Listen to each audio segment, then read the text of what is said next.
Alors Jacques Tati, je suis vraiment très heureux de vous accueillir au Cinéma des cinéastes. Voilà quelques semaines que je promets aux éditeurs un entretien avec vous. Et c'est un entretien d'autant plus merveilleux. Alors moi, je voudrais remonter plus loin. C'est une émission dans la mesure où on va avoir l'ensemble de votre œuvre dans l'espace d'une année. Je voudrais remonter plus loin et vous poser une question quand même que j'ai envie de vous poser depuis longtemps. C'est comment vous est venue votre vocation de cinéaste? Parce qu'on sait, on connaît votre passé, on sait que dans les années 30, vous avez fait des numéros de pantomime au music hall pendant... J'ai commencé en 34 quand même, là, vous me vieillissez de 4 ans. Absolument, oui, moi je l'ai revu tout à fait récemment, et c'est ce qui me frappe le plus, et il me semble d'ailleurs c'est ce qui fait que, en dehors du fait que les gens rient bien sûr, et qu'ils continuent de rire, il se passe quelque chose de plus aujourd'hui, quand on voit le film. Il est évident que l'élément d'observation et l'élément poétique, puisque c'est entièrement lié chez vous, prennent le pas. Enfin, par exemple, il y a un plan, moi, qui m'a beaucoup frappé en le revoyant dans le jour de fête, c'est le plan du camion forain avec les chevaux au premier plan et derrière. Oui, alors c'est repris dans Hulot, puisque dans Hulot, quand il y a cette espèce de gag totalement miraculeux où il disparaît dans l'eau après avoir, vous savez, vous savez mieux que personne. Oui. Quand je crois que d'ailleurs que vous êtes fait mal en réalisant ce gag, en sautant sur cette espèce de filin tendu qui vous jette dans l'eau. Oui, oui, c'est ça. Alors, pour donner, car en fait, c'est quelque chose qui peut arriver. Ça n'est fait.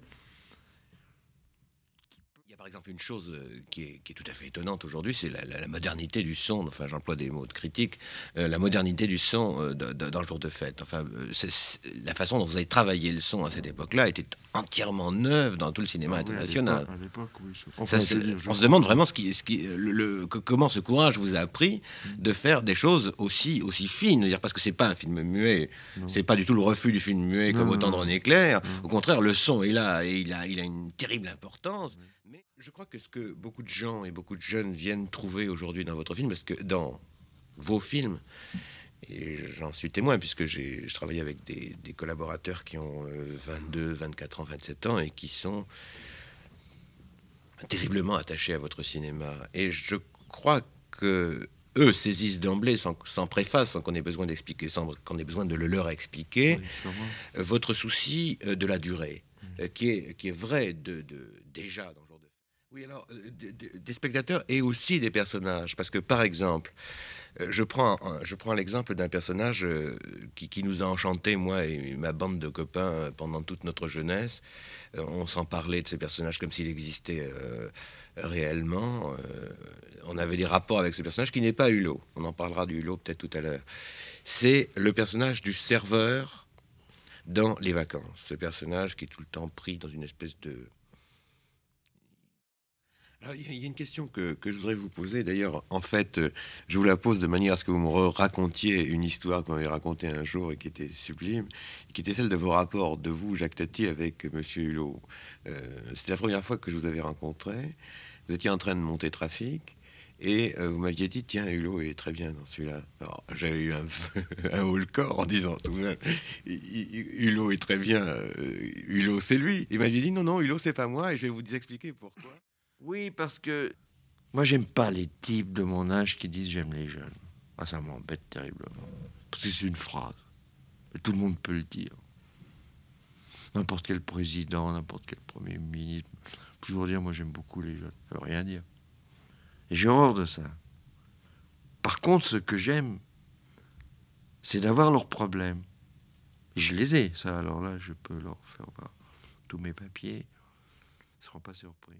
Il y a un film de vous que j'aime beaucoup, bien qu'il n'ait pas eu un immense succès, qu'on en ait relativement peu parlé, c'est Parade. Je trouve être un film totalement musical, totalement émerveillant, et je pense bien sûr à Playtime. Enfin, et je pense qu'une des sources de vos difficultés, c'est d'avoir parié sur l'émerveillement. Oui. Enfin... Quand je pense à Playtime, moi, c'est un film qui est pour moi totalement émerveillé. Parce que vous dites la vérité, oui. Il y a bien longtemps, je faisais du musical, j'ai pris le train, ce qu'on appelait le train bleu. Bon. Je commençais à avoir cette petite déformation. J'ai eu au régiment, d'ailleurs, déjà. J'étais dans la cavalerie, j'ai passé des moments formidables parce que Il y a un tel décalage entre ce qui était un capitaine de cavalerie à l'époque avec ses gants blancs et celui qui était chargé de nettoyer le crottin.